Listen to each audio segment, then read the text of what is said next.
Hi friend, मैं पूर्वा आप लोगों का स्वागत करती हूँ एमपी सक्सेस सर्च में। और आज की इस वीडियो में हम बात करने वाले हैं माइक्रोसॉफ्ट एक्सेल के बारे में। तो प्रीवियस वीडियोस में मैंने आप लोगों को बताया था कि माइक्रोसॉफ्ट एक्सेल जो है और जो मतलब कि जो माइक्रोसॉफ्ट ऑफिस था उसका जो पूरा सूट था, पैकेज था, उसमें 4 जो थे वो मेन है ना एप्लीकेशन जो सॉफ्टवेयर थे वो थे, जिसमें माइक्रोसॉफ्ट ऑफिस एक्सेल था, वर्ड था, पावर पॉइंट था और एक्सेस था। ठीक है, तो उसमें हम फर्स्ट बात करेंगे माइक्रोसॉफ्ट एक्सेल की।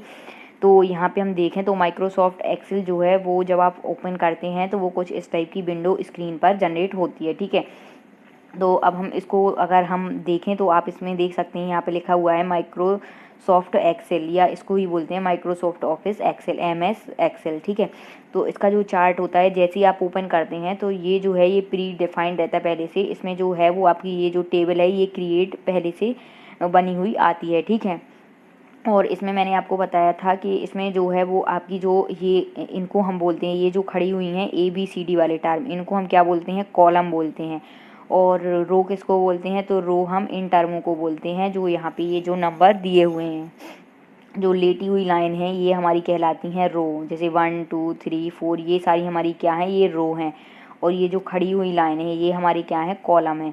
ठीक है, तो रो और कॉलम जब मिल जाते हैं तो ये क्या करते हैं, सेल का निर्माण करते हैं। जैसे एक ये सेल बना हुआ है, ठीक है, जैसे आप देख रहे हैं ये है जो सेल है, ये एक सेल है। तो जिस सेल पर आपका जो कर्सर रहता है या आप जहाँ पे पॉइंट को ले जाते हैं वो क्या हो जाता है, वो यहाँ पे डार्क लाइन शो होने लगती है। ये जो डार्क लाइन आपको दिख रही है यहाँ पे ये ब्लैक से ज़्यादा हाईलाइट हो रहा है, तो मतलब कि आप इस पर हैं, आप जो भी डाटा टाइप करेंगे तो वो यहाँ पर शो होने लगेगा। ठीक है, तो ये जो है ये इसको हम क्या बोलेंगे, तो ये देखिए ये कॉलम है आपका और 1 आपका रो है, तो ये जो सेल बनेगी इसका नाम क्या हो जाएगा, A1 हो जाएगा। ठीक है, ऐसे ही आप अगर यहाँ पे आएंगे तो ये बी कॉलम है और A1 आपका, ये जो है आपकी 1 वाली आपकी रो है, तो ये क्या हो जाएगा, B1 इसका नाम हो जाएगा, इस वाले सेल का नाम। जो यहाँ पे जो इतने सारे ये बॉक्स बने हैं इन सबको क्या बोलते हैं, हम सेल बोलते हैं। ये भी पूछा जाता है एग्जाम में, ये याद रखना। ठीक है, अब आपने देख लिया है कि किसको रो बोलते हैं, किसको कॉलम, किसको सेल बोलते हैं। ऐसे ही अगर हम इस सेल की बात करें तो ये कौन सा सेल है, तो यहाँ पे जो नंबर आ रहा है वो 4 नंबर आ रहा है, यहाँ पे जो आ रहा है वो A आ रहा है, तो A4 इस सेल का नाम हो जाएगा। ठीक है, इस टाइप से हम सारे सेलों के नाम याद रखेंगे। अब हमें क्या करना है, फॉर्मूला, जब भी हम कोई फॉर्मूला बनाते हैं इसमें क्या होता है कि प्री डिफाइंड फंक्शन होते हैं। इसमें क्या हो, मैथमेटिकल कैलकुलेशन के लिए बनाए गए। जैसे हमें किसी भी स्टूडेंट का जो फीस का वो है, या फिर जो कंपनी में वर्कर्स हैं एम्प्लॉय की सैलरी वगैरह का हमें पूरा डाटा फीड करना है, मंथली उनका और ईयरली, और जो भी उनको एक्स्ट्रा इनकम मिलती है, एक्स्ट्रा बेस है उनका, वो सब चार्ट पूरा बनाना होता है, तब हम एक्सेल का यूज़ करते हैं। ठीक है, और भी बहुत सारे काम हैं जिनके लिए हम एक्सेल का यूज़ करते हैं, लेकिन मोस्टली क्या है, जब हमें न्यूमेरिकल डाटा चाहिए होता है तब हम इनका यूज़ करते हैं। जैसे जो स्टूडेंट होते हैं उनकी जो मार्कशीट वगैरह बनती है, जो मार्क्स चढ़ते हैं, वो सारा काम क्या होता है, एक्सेल पर ही होता है। ठीक है, तो इस टाइप से ये आपको करना होगा यहाँ पे। अब हम आगे अगर इसकी बात कर लें हम यहाँ पर, तो यहाँ पे हम बात करें आगे, तो यहाँ पे अब हमने ये चार्ट देख लिया है। और यहाँ पे जो है आपका ये मेन्यू है, तो यहाँ पे file menu, edit menu, view, insert, format, इससे आप और भी चीज़ें टाइप कर सकते हैं, डाल सकते हैं। जैसे आप फाइल को ओपन करें तो बहुत सारे आपको मिल जाएंगे, सेव एज, है ना, ओपन, एडिट। यहाँ से एडिट से आप देखेंगे तो आप इसे एडिट कर पाएंगे। जैसे किसी चेंज करना है आपको, किसी भी फाइल जो आपकी पहले से सेव है, ठीक है ना। और व्यू वगैरह पे आप जाएंगे तो जो पुरानी फाइल हैं आप उनको देख पाएंगे। इंसर्ट करना है तो आपको कोई भी डाटा पहले से फीड है, इंसर्ट करना है, या कुछ और भी आपको इंसर्ट करना है, चार्ट, डायग्राम, ठीक है, कुछ भी तो यहाँ से कर लेते हैं। फॉर्मेट टूल्स वगैरह मिल जाएंगे। तो इस टाइप से ये जो पूरा है, ये पूरा शेड्यूल इसमें रहता है। इस टाइप से ये जो है ये पूरा दिखता है। और यहाँ पे अगर आप नीचे बात करें तो यहाँ पे जो यहाँ पे ये कर्सर है इसको आप नीचे ले जाएंगे और ऊपर नीचे करेंगे तो ये जो नंबर्स हैं वो, और जैसे 14 के बाद यहाँ पे 15 16 ये और आपको दिखने लगेंगे, इतना आपका अगर डाटा टाइप हो गया तो। ठीक है, ऐसे ही इसमें जो है ये ऊपर नीचे करने के लिए है। और लेफ़्ट राइट, जैसे आई के बाद अगर आपको और आगे चाहिए है JKL और ज़्यादा आपको जो है कॉलम की ज़रूरत है, तो आप जो है ये वाला कर्सर जो यहाँ लगा हुआ है, ये हॉरिजॉन्टल कर्सर, इसका यूज़ कर सकते हैं। तो ठीक है, इसको आप राइट साइड में ले जाएंगे तो ये जो है ये और आगे के जो आपके जो वर्ड्स हैं, इस अल्फ़ाबेट हैं आई के बाद, है ना, JKL वगैरह, उनको डिनोट करने लगेगा, शो करने लगेगा। और बैक करेंगे आप इसको, लेफ़्ट साइड लाएंगे तो ये फिर से यहाँ प्रीवियस के जो यहाँ पे हैं ये दिखाने लगेगा। ठीक है, इस टाइप से इसको हम करते हैं। अब यहाँ पे हम बात कर लें तो जो वर्कशीट की बात करी थी आपने, तो प्री डिफाइंड जो वर्कशीट थी वो 3 रहती हैं। तो ये देखिए यहाँ लिखा हुआ है शीट 1, शीट 2, शीट 3। तो ये हैं प्री डिफाइंड वर्कशीट जो पहले से गिवन रहती हैं। हमारे पास 3 है, जैसे हमारी एक भर गई तो हम दूसरे पर क्लिक कर लेंगे या अपने आप दूसरा आ जाएगा। सपोज मुझे एक में 5 करनी है या 10 करनी है, फिर मुझे दूसरे में लिखना है तो दूसरे पर क्लिक कर लें तो दूसरी जो है वर्कशीट खुल जाएगी, उसके बाद तीसरी खुल जाएगी, और फिर उसके बाद अगर आपको और चाहिए है तो फिर जो है वो भी आपको यहाँ पर मिल जाएंगी। थर्ड के बाद जब थर्ड अगर आपकी पूरी कंप्लीट हो जाती है तो वो ऑटो जनरेट आपकी 4th वाली सीट आ जाती है। ठीक है, अब इस टाइप से ये पूरी जो है वो स्क्रीन इस टाइप की इसको आपको MS एक्सेल की एक्सेल की दिखेगी। तो ये आप याद रखना। इसमें जो होता है ये क्या होती है, इसमें टेबल बनी रहती है, टेबल के फॉर्म में ये जो है पूरी विंडो खुलती है। अब यहाँ आगे हम बात करें तो माइक्रोसॉफ्ट एक्सेल में जो माइक्रोसॉफ्ट एक्सेल बुक जब आप खोलते हैं तो यहाँ पे स्क्रीन पर जो आपका टाइटल रहता है वो आपका टाइटल इस टाइप से दिखता है। आप जब जो नेम आप सेव करते हैं फिर आपका वो नेम इसमें आ जाता है। ठीक है, तो अभी तो इसमें जो है वो माइक्रोसॉफ्ट एक्सेल बुक 1 लिखा हुआ है।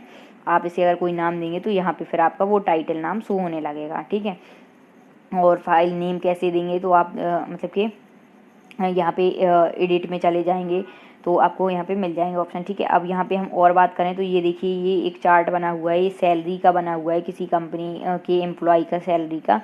कि यहाँ पे देखिए जनवरी मंथ में, फरवरी मंथ में, मार्च, और इनका एवरेज निकालना है हमें कि उनकी जो सैलरी है 3 मंथ की उनका एवरेज क्या निकला है।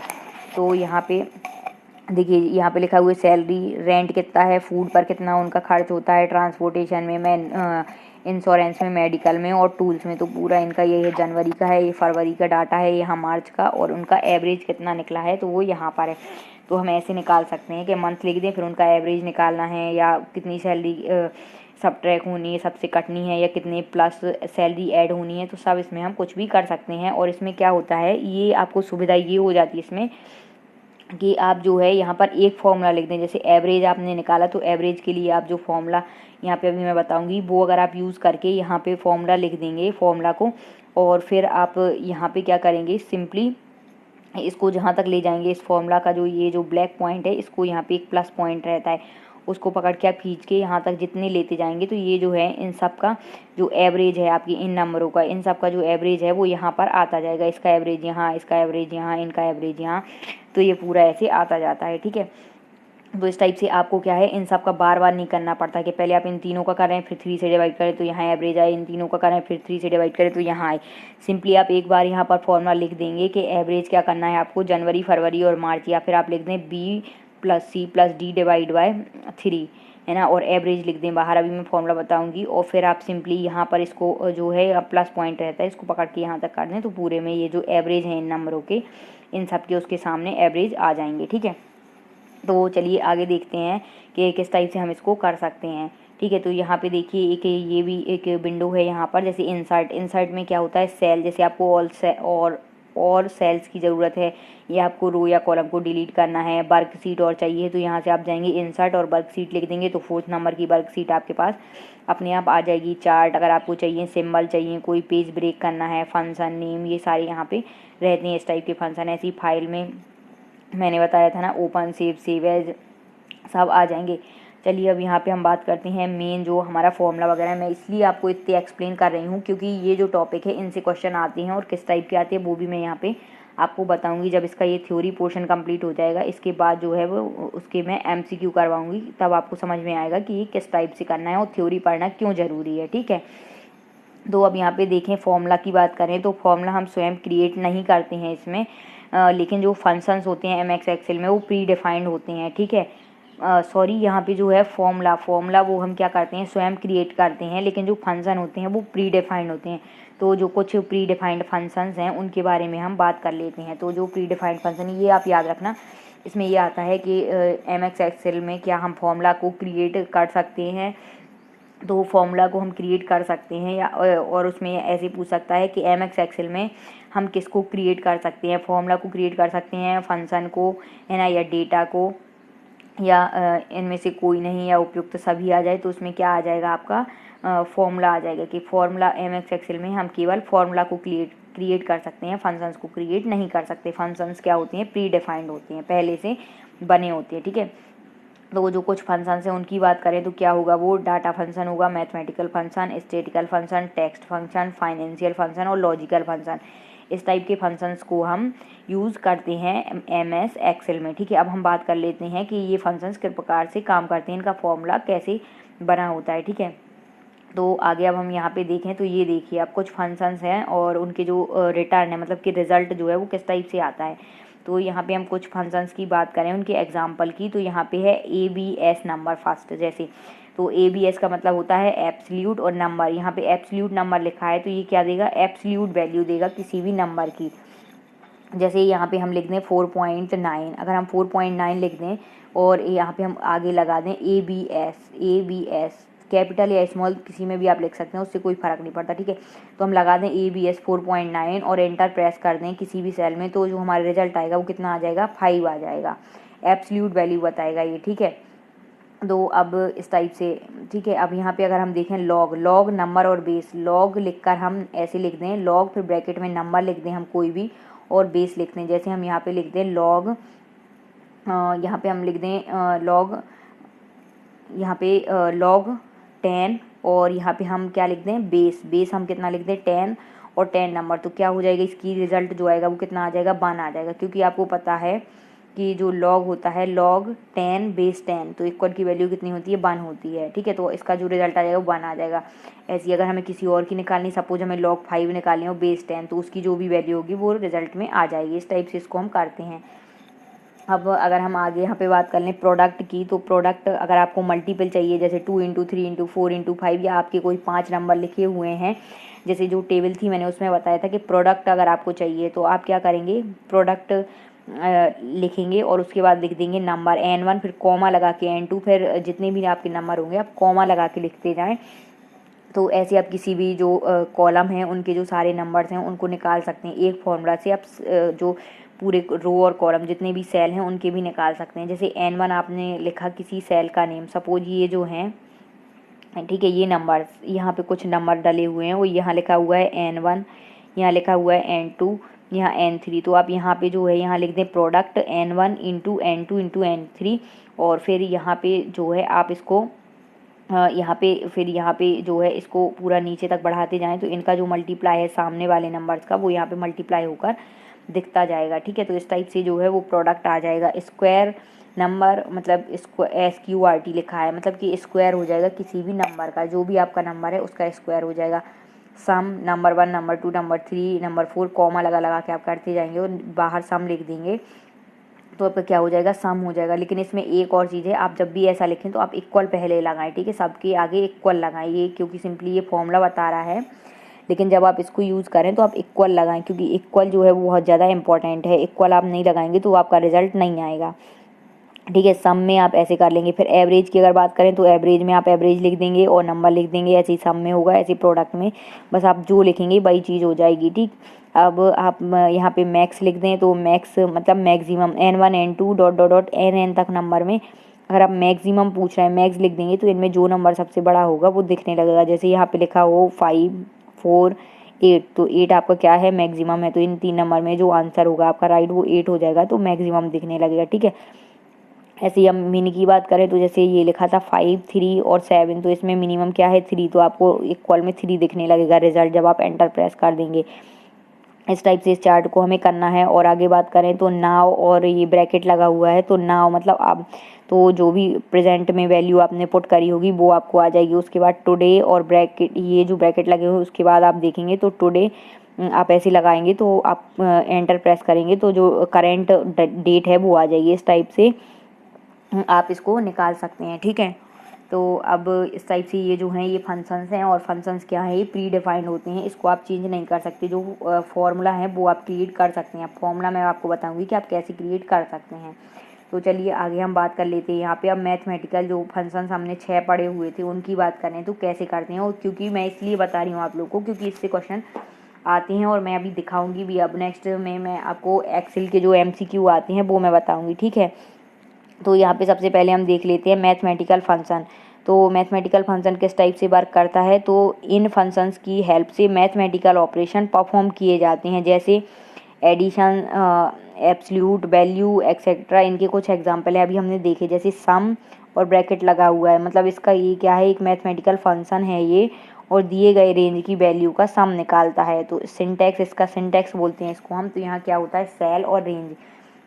अब हम कैसे निकालेंगे, तो हम यहाँ पे लिखेंगे सम C1 C5। सपोज यहाँ पे जो हमारा था, यहाँ पे हम देखेंगे कि यहाँ पे क्या था, A B और C, यहाँ पे C है। तो यहाँ पे हमारे पास क्या है, 5 ब्लॉक हैं सपोज, ठीक है, या कि जितने भी हों, हम यहाँ पे लिखेंगे C। तो यहाँ पे कितना होगा, ये आपको पता है, ये रो थी, तो 1 2 3 4 5, ये 5 रो है। तो यहाँ पे हमारा क्या होगा, ये जो सेल है ये C1 हो जाएगी, फिर C2 हो जाएगी, फिर C3, और ये यहाँ तक देखेंगे तो ये C5। तो यहाँ लिखा हुआ है जैसे सम C1 और कॉलन का साइन लगा हुआ है और C5। तो इसका मतलब ये हुआ कि ये C1 से C5 तक के जो नंबर हैं उनका सम करेगा, ठीक है। तो C1 में अगर कोई वैल्यू लिखी है, C2 में कोई, C3 में, C4 में, C5 में, तो इन सब का अगर हमें सम चाहिए C1 से C5 तक का, तो हम क्या लिखेंगे, सम, इक्वल साइन जरूर लगाना है आपको, ठीक है, ये मैंने बताया था। तो इक्वल सम C1 कॉलन C5 लिख देंगे। तो ये जो क्या है, C1 से C5 तक की जो वैल्यू हैं उनका सम करके हमें रिजल्ट दे देगा कितना हुआ, ठीक है। अब ऐसे ही हम अगर यहाँ पे करें कि सम C5 कॉलन C10, मतलब C5 से C10 का सम करेगा, और फिर कॉमा लगा के D5 D10 लिखा हुआ है, तो D5 से D तक के जो नंबर्स हैं, सेल हैं, उनका सम करेगा, और फिर इन दोनों का पूरे का सम करके आपको रिजल्ट दे देगा, ठीक है। तो यह C5 से C10 तथा D5 से D10 तक का सम करेगा, ठीक। तो इस टाइप से इसको हम कर सकते हैं। आप लोग एक्सेल की जो, अगर आपके पास लैपटॉप PC वगैरह है, पर्सनल कंप्यूटर वगैरह, तो उसमें आप लोग करके देखें, तो ये जो आपको है इसका रिजल्ट मिल जाएगा, ठीक है। और कोई डाउट हो तो पूछ लेना। अब यहाँ पे आ जाता है जैसे सम C5 C7 C10 D5, यह जो है इनका सम करेगा, जो जो नंबर आप लिख देंगे उनका सम करेगा, या फिर आप कॉलन लगा के लिख दें यहाँ से यहाँ तक, तो ये आपकी रेंज बताएगा कि आपको कितने सेल का सम चाहिए है, ठीक है। अब उसके बाद अगर हम बात करें यहाँ पर, तो उसके बाद आता है एब्सोल्यूट अगर आप देखें तो ABS, तो ये भी एक मैथमेटिकल फंक्शन है जो दी गई संख्या को क्या करता है, दी गई संख्या का पूर्णांक या निरपेक्ष मान लौट आता है, ठीक है। जैसे मैंने बताया था कि आप 4.9 है, तो ये क्या लौट आएगा आपको, 5 लौट आएगा, एब्सोल्यूट वैल्यू दिखाएगा, ठीक है। अब यहाँ पे देखिए इसका जो सिंटैक्स होगा वो क्या होगा, एब्सोल्यूट वैल्यू और स्लैश करके सेल, इक्वल में एब्सोल्यूट, फिर ब्रैकेट में वैल्यू और स्लैश, मतलब कि जो वैल्यू है वो लिखेंगे और जो सेल नंबर है वो लिख देंगे हम, तो ये हमें रिजल्ट दे देगा। जैसे यहाँ पे लिखा हुआ है इक्वल एब्सोल्यूट C5 क्या है, हमारा सेल C5 का जो नंबर है उसको हमें दिखाना है। तो इसका उदाहरण है में यदि हम C5 सेल में -16 एंटर करते हैं, तो यह फंक्शन 16 रिटर्न करेगा, क्योंकि वो उसकी एब्सोल्यूट वैल्यू दिखाएगा। तो एब्सोल्यूट वैल्यू -16 की क्या हो जाएगी, 16 हो जाएगी, ठीक है। अब यहाँ पे हम बात करें तो इवन नंबर अगर हमें चाहिए तो हम क्या करेंगे, इवन और ब्रैकेट। तो इस फंक्शन संख्या को निकटतम सम पूर्णांक को इवन इंटीजर में राउंड करके वापस करता है। हम इस फंक्शन का यूज ऐसे आइटम्स को प्रोसेस करने के लिए कर सकते हैं जो दो दो के रूप में आते हैं, जैसे इवन नंबर हम यहाँ पे लिखें इक्वल इवन और नंबर। तो इक्वल इवन दो नंबर हम ले लें कोई भी, तो यहाँ पे हम 2 और 3 लिया, तो 2 जो है वो 2 3 को निकटतम सम पूर्णांक 2 तक बराबर करेगा, ठीक है। तो इस टाइप से ये जो हो जाएगा, ये जैसे ये वर्क कर रहा है इवन और नंबर, तो यहाँ पे हमने जैसे लिखा, तो ये चूज़ करके आपको क्या कर देगा, बता देगा, इवन इंटीजर में राउंड करके वापस करता है, ठीक। इस टाइप से इसका जो वर्क है वो यहाँ पर हो जाएगा। यहाँ पे अब हम बात करें यहाँ पर फोर्थ की, तो यहाँ पे एक्सप्रेस, और ये तो यह फंक्शन संख्या के ई की घात को रिटर्न करता है, EXP ई की घात को रिटर्न करता है। जैसे ई की जो ई की वैल्यू क्या होती है, एक्चुअल वैल्यू ई की, स्मॉल ई की, ये होता है 2.7182 डॉट डॉट डॉट, ठीक है, के बराबर होता है, जो प्राकृतिक लघु गुणक का आधार base of the natural logarithm होता है। सिंटैक्स इसका क्या है, तो वो है इक्वल एक्सप्रेस वैल्यू। यहाँ पे हम क्या करेंगे, इक्वल एक्सप्रेस 1 अगर लिखेंगे तो ई इक्वल जब 1 होगा, मतलब कि ई की पावर 1 होगा, ई की घात को रिटर्न करता है। यहाँ पे क्या होगा, ई की पावर 1, तो क्या हो जाएगा 2.7182 डॉट डॉट डॉट, जो भी ये जो वैल्यू है पूरी, ठीक है। हम यहाँ पे अगर हम लिख दें इक्वल एक्सप्रेस 2, तो ये क्या करेगा, कि ई की पावर 2 की वैल्यू बताएगा। तो ई की पावर 2 जो होता है उसकी वैल्यू क्या होगी 7.3890 ये हो जाएगा। मतलब कि जो ये नंबर है इसमें क्या करेगा वो इसका स्क्वायर काट देगा 2.712। ये ई 1 की वैल्यू होती है तो इसका जो है स्क्वायर काट देगा ई स्क्वायर। तो जो है 2 की वैल्यू यहाँ पर आ जाएगी ई स्क्वायर की। ऐसे ही ई3 की वैल्यू चाहिए है तो या तो हम क्या करें कि जो ई1 की वैल्यू है इसका क्या कर दें क्यूब कर दें, या फिर हम क्या करें कि जो ई2 है तो ई2 को ही हम क्या करें यहाँ पर ई2 मतलब कि यहाँ पर जो ई3 है तो हम क्या करें इसको इस फॉर्मूले में लिख दें तो ई3 की जो वैल्यू है वो निकल कर यहाँ पर आ जाएगी। ठीक है, अब आगे अगर हम बात करें यहाँ पर फैक्ट की तो फैक्ट की बात करें तो फैक्ट यह एक मैथमेटिकल फंक्शन है जो किसी भी संख्या का फैक्टोरियल रिटर्न करता है। ठीक है, तो ये क्या करता है किसी भी संख्या का फैक्टोरियल रिटर्न वापस करता है। ठीक है, तो यहाँ पे जैसे है फैक्ट वैल्यू और फैक्ट यहाँ पे लिखा हुआ है 5 तो यह 120 रिटर्न करेगा। क्यों? क्योंकि यहाँ पे फैक्ट हमने लिखा है तो फैक्टोरियल, तो फैक्टोरियल आप 5 का फैक्टोरियल करिए तो क्या होगा 5 के फैक्टोरियल अगर आप देखें तो यहाँ पे क्या हो जाएगा 5 इंटू 4 इंटू 3 इंटू 2 इंटू 1 ये हो जाएंगे 5 के फैक्टोरियल। अब इनका मल्टीप्लाई कर लीजिए 5 4 जा कितना हो गया 20 इंटू 6 कर लीजिए आप तो कितना हो जाएगा 120। तो ये कितना रिजल्ट देगा रिटर्न में 120। इस टाइप से इसको करना होता है जब हमें फैक्टोरियल निकालने हों। अब आगे हम बात करें तो इंट मतलब इंटीजर। तो इंटीजर की अगर हम यहाँ पे बात करें तो इंटीजर क्या होगा हमारा, तो इंटीजर क्या होगा यह फंक्शन किसी संख्या को अपने से छोटी निकटतम पूर्णांक के समान करता है। मतलब कि यह संख्या वह रियल नंबर है जो अपने से छोटे पूर्णांक के समान करना चाहते हैं। जैसे इंटीजर वैल्यू, तो इंटीजर जैसे 4.9 है तो यह क्या करेगा 4 रिटर्न करेगा। ठीक है, 4.9 है और इंटीजर में अगर हमें चाहिए है तो ये 4 रिटर्न करेगा और मतलब कि अपने से छोटे पूर्णांक को करेगा। तो 4.9 का जो इंटीजर होगा वो क्या हो जाएगा 4 हो जाएगा और इंटीजर -4.9 है अगर तो -5 रिटर्न करेगा। क्योंकि अगर -4.9 है अगर वो -4 करता है तो -4 और -5 में छोटा नंबर अगर आप बात करें तो छोटा नंबर कौन सा होगा जो क्या होगा जो 0 से ज़्यादा दूर होगा। आप यहाँ पे अगर टेबल देखें तो 0 -1 यहाँ -2 होता है, यहाँ -3 फिर यहाँ पे आएगा -4 और यहाँ आएगा -5। तो -5 जो है वो ज़्यादा दूर है 0 से, तो छोटा नंबर कौन सा हुआ -5 तो वो अपने से छोटे नंबर को दिखाता है। तो -4.9 से छोटा कौन हुआ -5 हुआ, तो इसलिए यहाँ पे जो है वो यहाँ पे -5 दिखाएगा। ओके, इस टाइप से इसको करना होता है जब इंटीजर वाला टर्म आ जाता है। ठीक है, अब यहाँ पे अगर हम बात करें मोड की तो मोड और ये ब्रैकेट लगाएंगे तो यह फंक्शन संख्या को किसी भाजक मतलब डिवाइजर से विभाजित करने के बाद जो शेष बचता है उसे रिटर्न करता है। तो इसका जो सिंटैक्स है वो आपका क्या है यहाँ पर इक्वल मोड वैल्यू और डिवाइजर। यह संख्या वह संख्या है जिसके लिए आप शेष का पता मतलब कि शेष का पता यहाँ पे आगे हम बात करें तो यहाँ पर क्या आ जाएगा शेष का पता लगाना चाहते हैं। और यहाँ पे क्या होगा डिवाइजर वह संख्या है जो मतलब कि जो जिसे हम दी गई संख्या को विभाजित करना चाहते हैं। ठीक है, अब आपको ये तो पता ही है डिवाइजर कौन है और कौन क्या है। तो यहाँ पे क्या करेंगे कि यहाँ पे सिंपली क्या है इक्वल में क्या लिखेंगे हम मोड लिखेंगे और -13 और 2 अगर हमने दिया तो ये क्या रिटर्न करेगा तो ये 1 रिटर्न करेगा। क्योंकि ये क्या बताएगा हमें इसमें क्या बताता है ये जो रिमाइंडर है वो बताता है। अभी आपने पीछे यहाँ पे देखा ना ये क्या बताता है कि बाद जो शेष बचता है ये उसको दिखाता है। ठीक है, और यहाँ पे वैल्यू और डिवाइजर रहते हैं। तो वैल्यू हमारी एक्चुअल वैल्यू जिसको हमें डिवाइड करना है वो क्या कहलाएगा हमारा यहाँ पे डिवाइजर।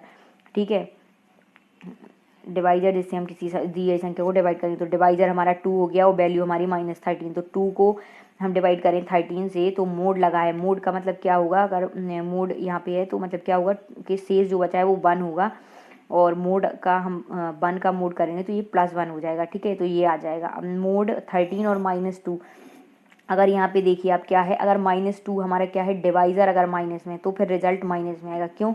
क्योंकि ये जो मोड लिखा हुआ है ये मोड किसका करता है जो आपका यहाँ पे वैल्यू है। वैल्यू क्या है हमारी 13 का मोड 13 ही निकलेगा और फिर इसे हम 2 से अगर डिवाइड करें तो 2 6 या 12 और जो रिमाइंडर आएगी वो कितनी आ जाएगी 1। तो इसलिए हमारी रिमाइंडर यहाँ 1 आई।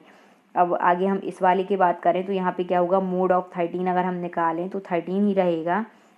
ठीक है, ऊपर -13 था तो 13 हो गया था। मोड ऑफ +13 निकालें तो भी 13 है, क्योंकि जब हम मोड काटते हैं किसी का तो प्लस वैल्यू आती है, और डिवाइड बाय -2, तो आप -2 से करेंगे तो ये 6 टाइम चला जाएगा, और फिर रिमाइंडर जो बचेगी तो क्या हो जाएगा, क्योंकि माइनस साइन ये अभी बचा हुआ है तो -1 हो जाएगी। ठीक है, इस टाइप से इसको करना था। अब हम बात करें यहाँ पे पावर की, तो पावर की हम बात करें तो यह फंक्शन किसी संख्या के घात के रिजल्ट को रिटर्न करता है। यह किसको करता है, यह फंक्शन किसी संख्या के घात के रिजल्ट को रिटर्न करता है। मतलब कि जैसे 2 की पावर 2 लिखा है तो कितना आ जाएगा 4, तो ये 4 रिजल्ट दे देगा। अगर हम ऐसे लिख देंगे किस टाइप से, इसको ये फॉर्मूला ये सिंटैक्स यूज करेंगे। अगर हम पावर फिर ब्रैकेट में हम संख्या लिख देंगे, मान लो 3 है और घात हमारी कितनी है 2 है, तो ये अपने आप हमें क्या दे देगा 3 की पावर 2, मतलब 3 3 जा 9 9 रिजल्ट दे देगा। ठीक है, तो यहाँ संख्या आधार संख्या है, यह कोई भी वास्तविक संख्या है, और घात वह घातांक है जिस पर आधार संख्या को बढ़ाया गया है। तो यहाँ पे जो है वो हमारा रिजल्ट क्या आ जाएगा, इक्वल पावर 25 और 5 अगर हम यहाँ पर लें इक्वल पावर 25 2, तो यह 6 ये क्या करेगा, जो 25 का स्क्वायर है वो दिखाएगा, तो कितना हो जाएगा 625, तो ये 625 रिटर्न करेगा। ठीक है, अब आगे अगर हम इसमें बात कर लें स्टैटिकल फंक्शन की, तो यहाँ पे जो स्टैटिकल फंक्शन आपका आएगा वो क्या होगा, तो स्टैटिकल फंक्शन अगर हम देखें यहाँ तो यहाँ पर रहेगा मैक्स। तो इस फंक्शन का यूज प्रेजेंट वैल्यू में से अधिक वैल्यू को निकालने के लिए करते हैं। ठीक है, तो यहाँ पे अगर हम सिंटैक्स यूज करें मैक्स वैल्यू 2 फिर स्लैश और रेंज कर लेंगे, तो यहाँ पे क्या होगा कि जैसे एग्जांपल आप देखें तो इसमें क्या करेंगे, जैसे मैक्स मैंने लिखा C5 और यहाँ पे कॉलन C10, तो यह फंक्शन C5 और C10 के बीच की रेंज की सबसे बड़ी वैल्यू रिटर्न करेगा। ठीक है, तो मैक्सिमम C5 C10 अगर हमने यहाँ लिया है यह फंक्शन, तो C5 और C10 के बीच की रेंज की जो सबसे बड़ी वैल्यू होगी उसको दिखाएगा। ठीक, इस टाइप से इसमें हम जो प्रेजेंट वैल्यू है उनको निकाल सकते हैं। जो अधिकतम वैल्यू होगी, मैक्सिमम जो वैल्यू होगी, मैंने आपको बताया था कि जो भी मैक्सिमम नंबर होंगे इनके बीच के वो निकालेंगे। ऐसे ही मिनिमम का फंक्शन है, सिंटैक्स अपन ये यूज करेंगे सेम मैक्सिमम जैसा, बस मैक्स की जगह मिन लिख देंगे और इसके बीच में जो है सबसे छोटी वैल्यू को रिटर्न करेगा। अब आगे बात कर लेते हैं काउंट की, तो काउंट में क्या होगा कि ये जो है यह फंक्शन रेंज में कितने सेल में डाटा है तथा लिस्ट के अकॉर्डिंग कितनी संख्या है रिटर्न करता है, अर्थात यह सेल को काउंट करके वैल्यू रिटर्न करता है। ठीक है, तो ये जो है ये क्या करेगा सिंटैक्स, ये क्या करेगा इक्वल काउंट वैल्यू 1 और वैल्यू 2 लगा के हम स्लैश रेंज करेंगे तो ये काउंट कर देगा कि A1 से A10 तक जो है वो क्या है यहाँ पर वैल्यू लिखी हुई हैं। ठीक है, इस टाइप से इस काउंट फंक्शन का यूज किया जाता है, और ये क्या करेगा उनको जो है वो सेल को काउंट कर देगा। अब यहाँ पे जो मतलब ये सेल को काउंट करके वैल्यू रिटर्न करता है और उनकी जो वैल्यू होगी उनको रिटर्न कर देगा। ठीक है, अब यहाँ पे अगर हम बात करें एवरेज की, तो एवरेज को हम कैसे करेंगे यहाँ पर, तो एवरेज की बात करें तो यह फंक्शन किसी रेंज का टोटल न्यूमेरिकल एवरेज प्रोवाइड करता है। ये क्या प्रोवाइड करता है, फंक्शन किसी रेंज की टोटल न्यूमेरिकल एवरेज वैल्यू। अब हमें एवरेज निकालना है किसी नंबर का, तो हम कैसे निकालेंगे, तो उसके लिए जो सिंटैक्स है यहाँ पर ये हम यूज करेंगे इक्वल एवरेज फिर वैल्यू 1 फिर यहाँ पे कॉमा लगा के वैल्यू 2 डॉट डॉट डॉट जितनी वैल्यू होंगी और स्लैश रेंज। तो ये जो है ये क्या करेगा, जैसे फिर आप इसका जब फॉर्मूला यूज करें तो आप क्या लिख देंगे एवरेज ए और कॉलन A10 ब्रैकेट में, तो ये क्या करेगा जो एवरेज रहेगा A1 से A10 सेल का जो नंबर रहेगा, जितने भी नंबर होंगे उनका सम करके और आपका 10 से डिवाइड करके जो एवरेज रहेगा उनका वो निकाल देगा। ठीक है, तो इस टाइप से जो है ये पूरे आपके जो इसके MX एक्सेल के ये जो फंक्शंस थे वो मैंने बता दिए हैं।